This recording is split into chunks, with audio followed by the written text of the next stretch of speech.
Good afternoon.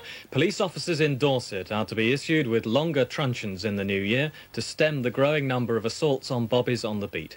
The force will be the first in the country to use the new 20-inch plastic batons following 6-month operational trials in Weymouth. The longer batons will replace the current 14-inch wooden truncheons.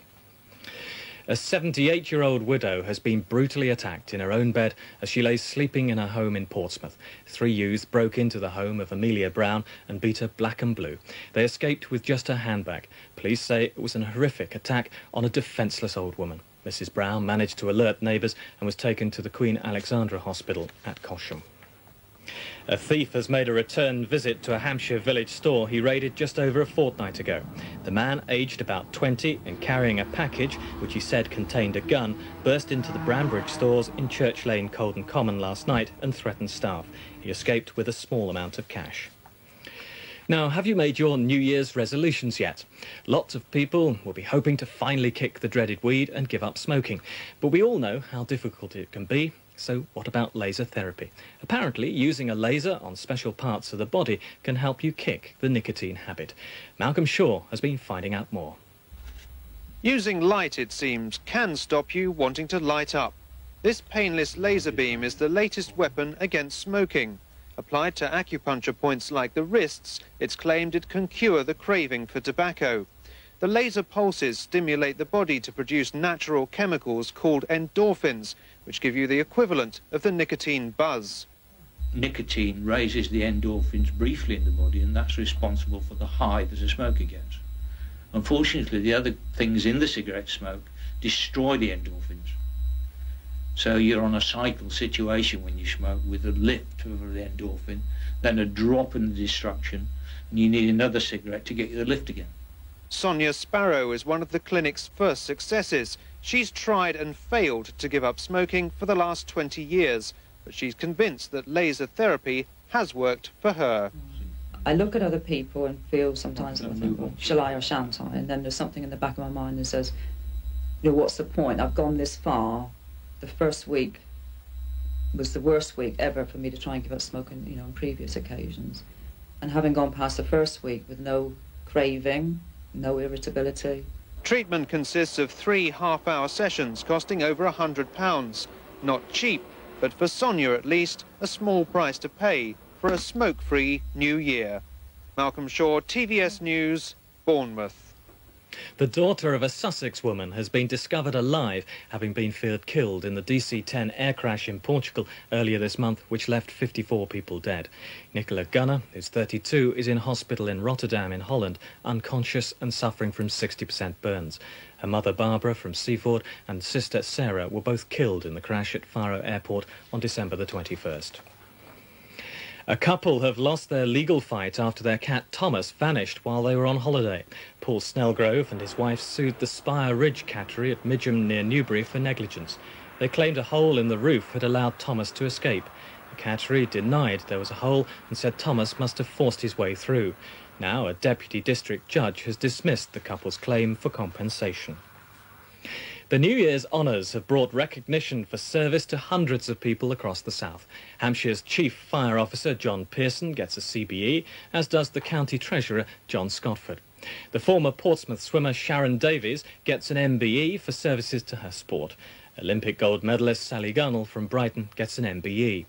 And a British Empire medal goes to Ronald Passion, a former street warden with Purbeck District Council in Dorset, for services to the community.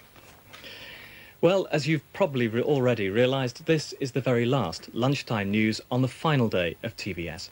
From tomorrow, a new company, Meridian, will be broadcasting to the south and southeast, and its first news magazine programme, called Meridian Tonight, will be broadcast on Monday.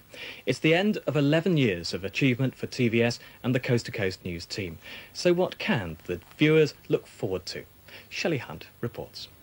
Today's newspaper headlines suggested that the New Year's sales could be the springboard for an upturn in the economy. This is what you can expect when you turn on your television for the local news on Monday evening. Gone are the greys and blues of Coast to Coast, to be replaced by the reds and oranges of the new Meridian Tonight. It looks very different, but Meridian says it's taken care not to make too many changes. Our approach to news gathering will remain the same, simple and straightforward, and to covers stories and issues that we feel are relevant to the region. We've also kept some of the most popular presenters, the weather forecasters, because viewers don't like change. This change has been forced upon them, and we recognise that, and we will try to provide a certain amount of continuity. The main changes will be for viewers in the Thames Valley. Currently, they're served by Coast to Coast in the south. Under Meridian, there'll be 3 regions, and they'll have their own programme from new multi-million-pound studios in Newbury. But are the viewers prepared for their new-look news? It's not going to make any difference as far as I can make out. I think it'll be just as satisfactory as it was before. I've always enjoyed Southern television anyway. Are you looking forward to the changeover? I don't watch ITV. I should be sorry to see TVS go. I enjoy TVS's programmes, and we'll have to wait and see what's in store. We're quite happy with most of TVS programmes. My wife and I both. We watch TVS a lot. More so than the other 3 channels put together, I would think, at the moment. So Meridian will have to live up to its promises, won't it? And the viewers will make up their own minds when the Meridian sun rises over the south tomorrow. Shelley Hunt, TVS News. And finally, a peer has joined protests about the New Year's rave for 15,000 people, which is planned to take place at multi-millionaire Peter de Savary's Littlecote Manor near Hungerford in Berkshire.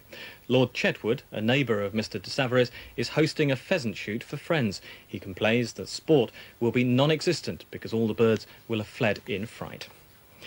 And that's all the TVS news from the south. There'll be more from us just after 3 o'clock. Bye-bye.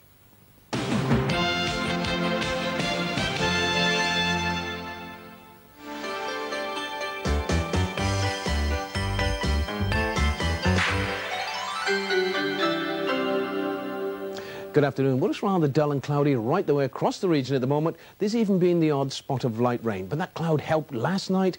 The lowest temperature we saw was -1, that's 30 degrees Fahrenheit, and that's 5 or 6 degrees warmer than the 2 previous nights. Let's start with our satellite picture, and as you can see, we've got a band of cloud right the way across our region, but to the east and to the west, the sun is shining, and that cloud band moving very, very slowly eastwards. So with luck, I think the west of our region may just see a glimpse of the sun to finish the day.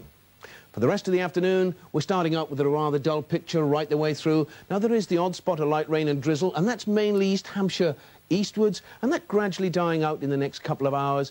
In the west, slowly brightening up, and we may just see a little bit of that sun just to finish the day for Wiltshire and Dorset. Now, temperatures inland about 4, that's 39 degrees Fahrenheit, but with the breeze coming off the sea, coastal temperatures a couple of degrees warmer than that.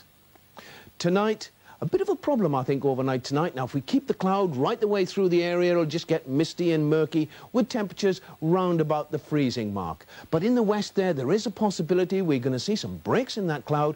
And when it does occur, temperatures dropping a little bit lower, -2, that's 28 degrees Fahrenheit. So look out for a local frost. And I think virtually any time, watch out for patchy fog, mainly in the west there and up over the higher ground. Tomorrow morning, another dull, miserable start to the day. Generally dry, but rather cloudy. Some of that mist and fog hanging around as we go into the morning, but it will slowly brighten up as the morning goes on. The winds, if anything, just a very light southerly drift. For the afternoon, I think with luck, brightening up a little bit more than we're expecting this afternoon, but still the thickest of the cloud will be over Sussex and Surrey, whereas East Hampshire westwards may just see a little bit of sunshine, though the cloud hanging around on the coast.